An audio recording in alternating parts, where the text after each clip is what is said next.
Dita.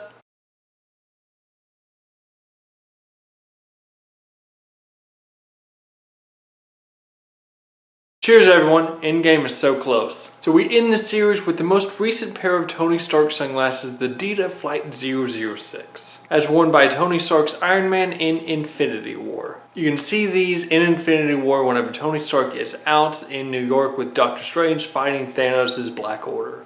In the movie, he has this exact frame, but the lenses are swapped out, but we'll get to that point later. Because before we look at the frame, let's look at the company Dita itself. Dita was founded in 1995 and has nearly 25 years of eyewear making experience. With each Dita frame, there's just a ton of craftsmanship that goes into each one, and you can feel that when looking at their frames, when feeling them. They have an overall design language that's unique to Dita. Their frames just seem to be overt and subtle all the time. So it's little wonder why these caught the attention. So it's little wonder why this company has caught the attention of Robert Downey Jr. and why he picked this pair to feature in Infinity War. As mentioned earlier, this is the frame combination that Tony Stark wears in the movie, which is the Dita Flight.006 in the silver titanium with the blue lenses. So before we jump into the details, let's take a quick look at the overview of the frame itself. This is a silver titanium frame with a caravan shape to the lens. And you may be asking, what is a caravan shape? Well, caravan shape is an aviator that has a squared off bottom to it. It is a 52mm lens with a 22mm bridge, which means the lenses are kind of small for an aviator type frame, but the bridge is actually very big, so they sit very comfortably on one's head. Since the lenses are small, but there's so much space in between the lens, it's just a comfortable fit. It doesn't look like it's trying to shrink your face that much. And also surrounding the lens itself is this blue acetate outer, which gives an extra uniqueness to the lens because you have the lens and it's separated by this little piece of acetate between the frames, so it gives it something a bit more unique, something different that you don't see with a lot of other frames, even caravan type frames. And that's a trend I've been noticing recently, is an outer around the lens on a metal frame. So looking at these overall, you can tell if you kind of like the shape or if you don't. For me personally, as soon as I saw Tony Stark wearing these, I immediately fell in love with them and thought, oh, I need that to be my next Tony Stark pair of sunglasses. And guess what? It was. I mean, I just like caravan type frames, and as soon as I saw Tony Stark wearing this pair, it spoke to me and I had to have it. And I am not disappointed. This is right now my first pair of Ditas, but I promise you, it's probably not going to be my last pair of Ditas. That's how happy I am with this pair of sunglasses. As far as frame material goes, like I said, this is a titanium frame with a plastic lens. There's not a whole lot of acetate on it except just the outers around the lens. So it's a very light frame, but also still feels very sturdy in your hands. Also looking here at the arms, there is no ear stock to it, which means it doesn't really grip behind it. It's just this metal piece. And that's another trend I'm starting to see in eyewear, is that you're not seeing like any kind of acetate or plastic or rubberized ear stock. It's just a continuation of the metal. And to me it feels really cool, but it's just something to consider. This is a very, very thin ear stock, and so whenever it's holding on, it's just this chill, but you do have these rounded bits behind the ear that's going to help keep the sunglass in place. After looking around the macros of the frame, let's get in tight and look at some of the micros, because that's whenever the Flight.006 really takes off. So, since Mephisto is in the details, let's take a closer look. And the major detailing of the Dita Flight.006 is the diamond stamping you see all throughout the frame. In tight, you can see this very intricate stamping that you see right here on the brow bar and on the nose bridge, and then really interesting right here on the temples. It comes up to the front of the frame and it continues down the side of the frame until about right here, and then it just continues with the regular titanium. It's just this very interesting Harlequin like diamond stitch pattern.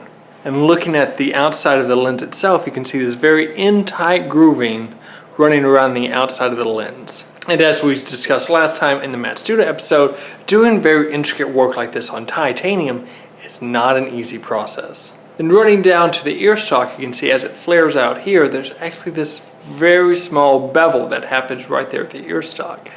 I mean, it's a little flourish. I don't think it really does anything, but it looks cool. And it's just that another attention to detail that Dita does very well. And lastly, another small detail that's kind of threw me at first, but it's actually very interesting, is that the nose pads themselves are gold. See, most manufacturers will do something on the inside of the nose pads. They'll usually put their logo or something like that. Dita has gone one step further. They've actually mismatched the nose pads to the frame. Where the frame itself is silver, the nose pads themselves are gold. I know this is a very weird thing to bring up, but it's also a very weird detail to add. Most of the time, if they do a metal nose pad, they'll match the metal to the frame itself, and this they intentionally didn't. They made it gold. And if you get tight on the nose pads itself, you can see the little Dita logo there and more of that diamond stamping pattern on the nose pad. Dope. But the fit on these is very comfortable. It holds true and it's not holding too tight and it's not moving around. It's just a great frame overall. But let's move on to the frame, to the lenses. As far as lenses go, these are not screen accurate lenses. In the movie, it looks like Tony Stark has swapped the lenses to what looks like to me a very light purple. Some say it's a blue. To me, whenever I watch the movie, it looks purple.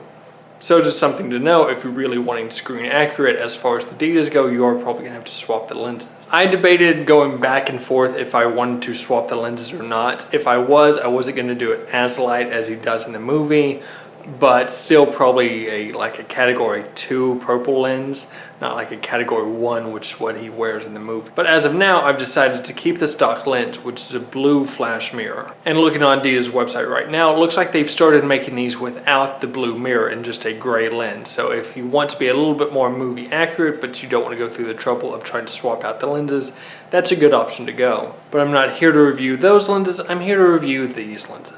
So like I said earlier, it's a blue flash lens, but it's not like a very hard mirror lens. See, whenever I'm out of the light, you can't really tell that it's mirrored at all. Unlike these, where you can tell from any angle, it's a very hard blue mirror. So with Ditas, you don't get that bright mirror from every angle, but whenever you are in that right angle, you do see that bright blue flash mirror.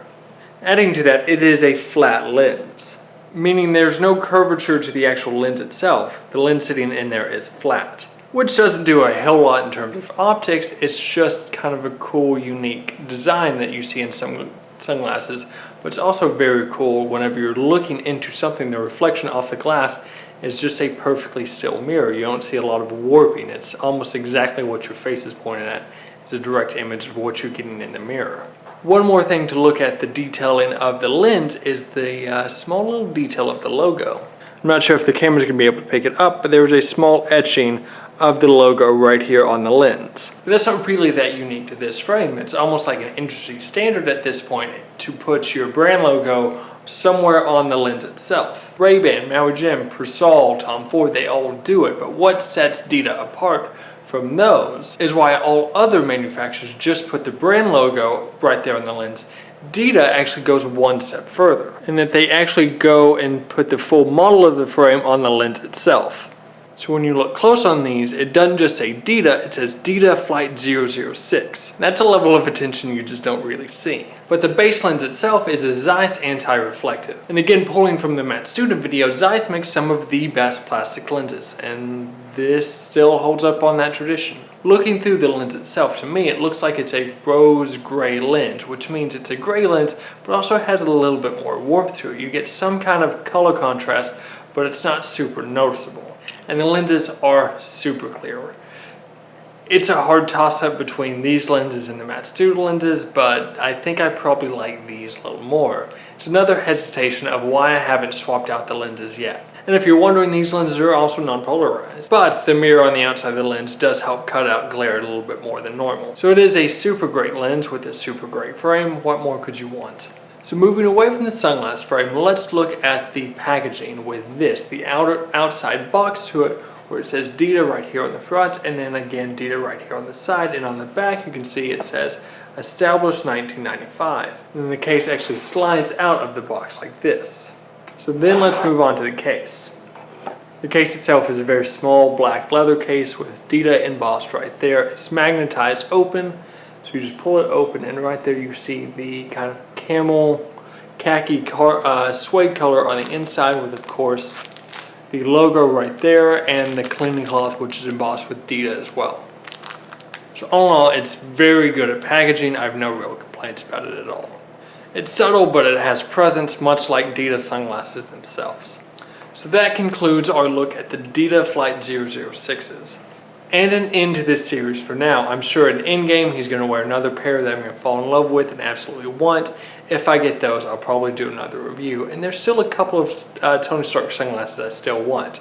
I still want the ones that he wears whenever he confronts Bucky in Civil War. And I still really want the pair that he wears at the end of Spider-Man Homecoming. So if I do get those, rest assured I'll probably do a video on those as well. But this time, I'm going to go ahead and end this series on my Tony Stark sunglass review. So if you're thinking about getting yourself a pair, here's just a quick overview of the 3 that I've reviewed so far. The Ray-Bans are good enough quality and are iconic with Tony Stark, but they're out of date and out of manufacturing and probably really hard to find at this point. The Ditas and the Matt Studas are much easier to find, are still in manufacturing, and they're far better made than the Ray-Bans, but they're also a lot more expensive than the Ray-Bans. But if you were to ask my personal favorite, it's really hard to choose at this point. The Ditas are the newest, and I like them a lot, and they're easier to wear around all the time than the Matt Studas, so don't take my word as gospel. Right now, I would probably rank them as Ditas #1, Matt Studas #2, and Ray-Bans probably #3. But I still love them all, like I love all of my sunglasses. Yes, including you, liquids.